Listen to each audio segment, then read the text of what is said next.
March 17th is a statistical anomaly. It is currently celebrated in more countries than any other national festival on Earth. The modern civic participation is massive. Cities dye their rivers, major landmarks are lit up in coordinated campaigns, and millions of attendees gather for highly organized urban parades. Yet this sprawling global carnival is entirely disconnected from its 5th century origins. The defining characteristics of the day, the leprechauns, the parades, and even the ubiquitous use of the color green, are not ancient Irish traditions. These customs are what sociologists call an invented tradition. This describes a cultural practice that presents itself as ancient and historic, but is actually quite recent in origin. The modern holiday reveals itself as an inverted cultural artifact. It was engineered centuries later and thousands of miles away from the historical figure it claims to honor. Finding the historical bedrock requires a systematic stripping away of layers to separate the modern carnival from the documented past. The first layer to remove is the 20th century commercialization and pop culture folklore that dictates the holiday's current marketing. Below that lies the 18th century political semiotics. This is the period that defined the holiday's visual identity.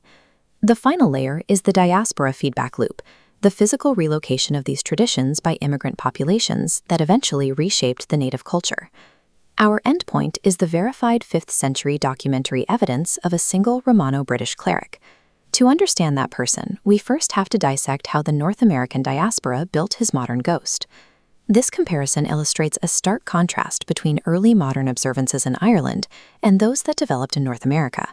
In Ireland, the original observance, codified in the 1600s, was a somber, quiet religious feast day. While Lenten restrictions on meat and alcohol were temporarily lifted for the day, public revelry and large civic festivals were essentially non-existent. Across the Atlantic, the reality was different. By the 18th century, North American immigrant hubs like Boston and New York were rapidly expanding. Early Irish immigrant communities faced immense logistical and social pressures. They needed a mechanism to prove their civic worth and numerical strength in a society that often viewed them as outsiders. These diaspora groups created the very first St. Patrick's Day parades. The native Irish did not invent the parade, immigrants did. These parades functioned as tools for projecting political power. By marching in uniform blocks through city streets, the diaspora demonstrated ethnic solidarity and organizational capacity. The foundational framework of the modern celebration was a North American diaspora invention utilized for survival, rather than an ancient Irish religious rite. Next, we must examine the visual semiotics of the holiday, specifically the ubiquitous use of the color green. The original color of Irish sovereignty, and the color historically associated with St. Patrick, was actually blue. This badge from the Order of St. Patrick provides physical proof of the original blue color palette. Note the light blue enamel ring surrounding the center. The political ruptures of the 1641 and 1798 rebellions fractured this visual identity. During these uprisings against British rule, the Society of United Irishmen made a deliberate adoption of green to visually contrast with the British blue. This transition redefined green. It shifted from a militant uniform color into a general marker of Irish political defiance.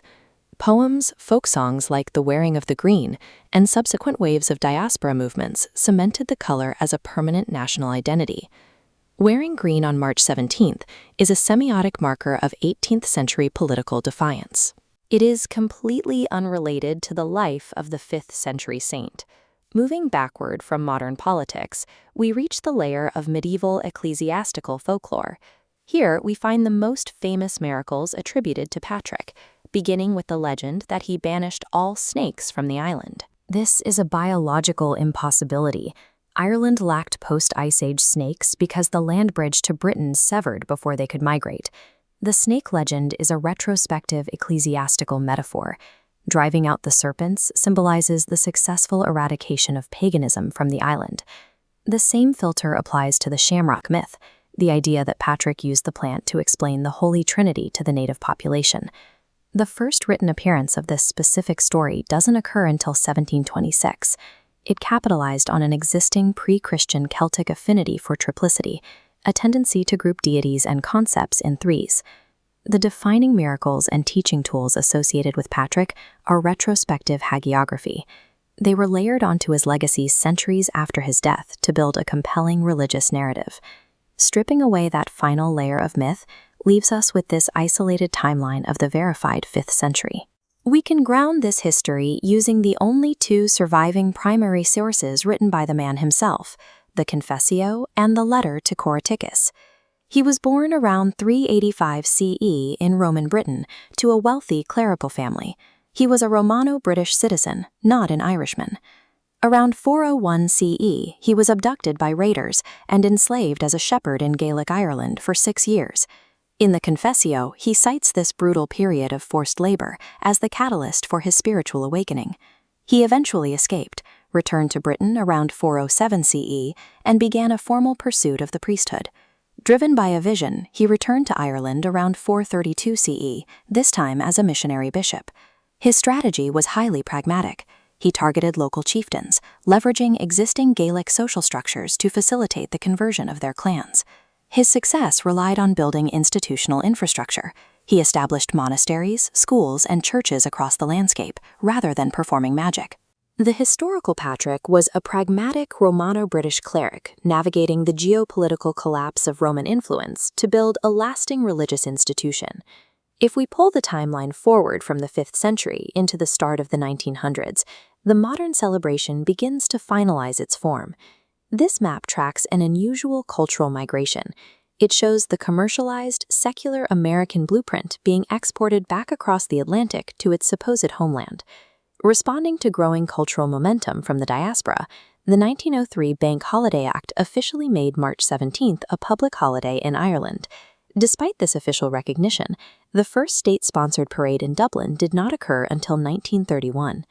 A major pivot occurred in the 1990s when the Irish government formally established the St. Patrick's Festival.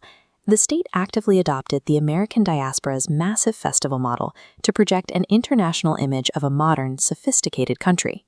The Global Greening Initiative is the ultimate expression of this strategy. International landmarks are illuminated in green light, specifically to promote Irish tourism and cultural soft power. The domestic Irish state absorbed the diaspora's invented tradition, transforming an imported carnival into a global engine for diplomacy. We have isolated the commercial folklore, the political semiotics, and the diaspora feedback loops. There is a vast distance between the 5th century historical missionary and the 18th century political semiotics of green defiance. Without the specific logistical needs of the North American diaspora, immigrants fighting for civic visibility, the holiday as we know it would not exist. Historians use the term palimpsest to describe a manuscript page that has been written over multiple times. The modern St. Patrick's Day is exactly this, a 5th century life overwritten by 18th century politics and permanently shaped by American sociology. March 17th is a monument to a historical cleric, but it is equally a testament to the power of a diaspora to successfully rewrite its own heritage on a global scale.